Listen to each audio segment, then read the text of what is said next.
Baik, Assalamualaikum warahmatullahi wabarakatuh. Halo anak-anak, bagaimana nih kabarnya hari ini? Alhamdulillah, luar biasa, tetap semangat. Yes! Pasti kalian semangat kan untuk pembelajaran hari ini? Nah, karena kita akan belajar mengenai materi yang sangat menarik, yaitu siklus air. Sebelum kita memulai pembelajaran hari ini, marilah kita berdoa terlebih dahulu. Berdoa dimulai. Amin. Berdoa selesai. Nah, untuk selanjutnya Ibu akan menjelaskan terlebih dahulu apa sih itu siklus air. Nah, di sini ada pengertian siklus air menurut para ahli. Yang pertama ada ahli Sosrodarsono 2003. Siklus air adalah proses air yang menguap dari permukaan tanah dan laut, berubah menjadi awan dan kemudian jatuh sebagai hujan atau salju.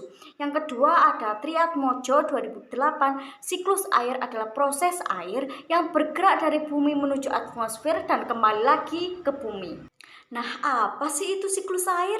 Siklus air adalah proses yang didukung oleh energi matahari yang menggerakkan air antara lautan, langit, dan tanah. Siklus air juga dikenal sebagai siklus hidrologi, dapat didefinisikan sebagai suatu siklus terus-menerus tak berujung dan penguapan air secara alami, berikutnya kondensasi dan pengendapan sebagai hujan dan salju. Selanjutnya yaitu unsur utama dari siklus air. Yang pertama ada evaporasi. Evaporasi merupakan proses penguapan air di permukaan tanah, danau, ataupun laut. Kemudian menguap ke angkasa atau atmosfer lalu menjadi sebuah awan.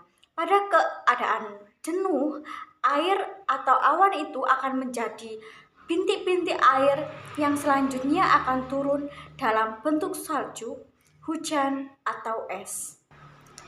Yang kedua ada infiltrasi. Infiltrasi adalah air yang jatuh dari langit atau hujan dan bergerak ke dalam tanah melalui celah-celah dan pori-pori tanah dan batuan menuju muka air tanah.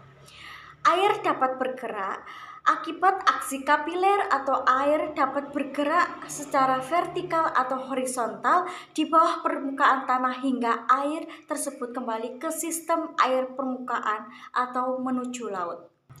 Yang ketiga ada kondensasi. Kondensasi merupakan perubahan wujud uap air menjadi titik-titik air sebagai hasil pendinginan.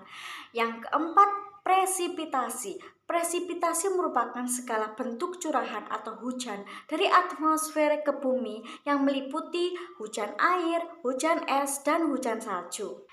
Yang kelima ada evapotranspirasi. Evapotranspirasi merupakan proses perpaduan antara evaporasi dan transpirasi.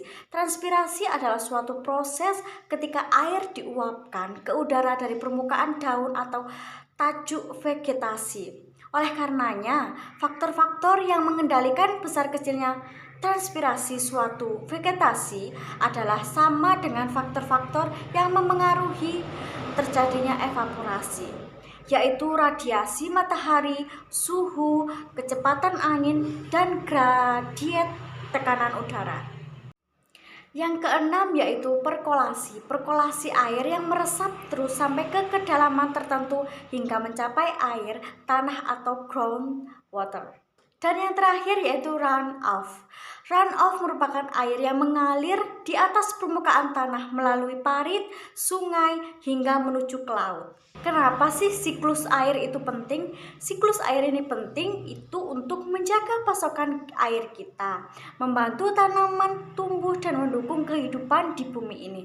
Tanpa siklus air, kita tidak bisa memiliki air bersih untuk minum, mandi, dan menyirami tanaman. Nah, bagaimana anak-anak? Apakah sudah jelas dengan penjelasan Ibu? Nah, apakah kalian senang belajar hari ini? Sebelum kita menutup pembelajaran hari ini, Ibu akan menyampaikan kesimpulan untuk pembelajaran hari ini. Kesimpulannya yaitu siklus air adalah perjalanan yang terus-menerus di mana air bergerak dari laut, danau, dan sungai ke udara sebagai uap, lalu kembali lagi ke bumi sebagai hujan atau salju. Proses ini sangat penting karena membantu menyediakan air untuk tanaman, hewan, dan kita sendiri pastinya. Jadi siklus air memastikan kita selalu memiliki air yang kita butuhkan untuk hidup dan menjaga bumi tetap sehat. Nah, kita tadi sudah belajar mengenai siklus air dan macam-macam unsur dari siklus air. Sebelum kita menutup pembelajaran hari ini, marilah kita berdoa terlebih dahulu. Berdoa dimulai. Berdoa selesai.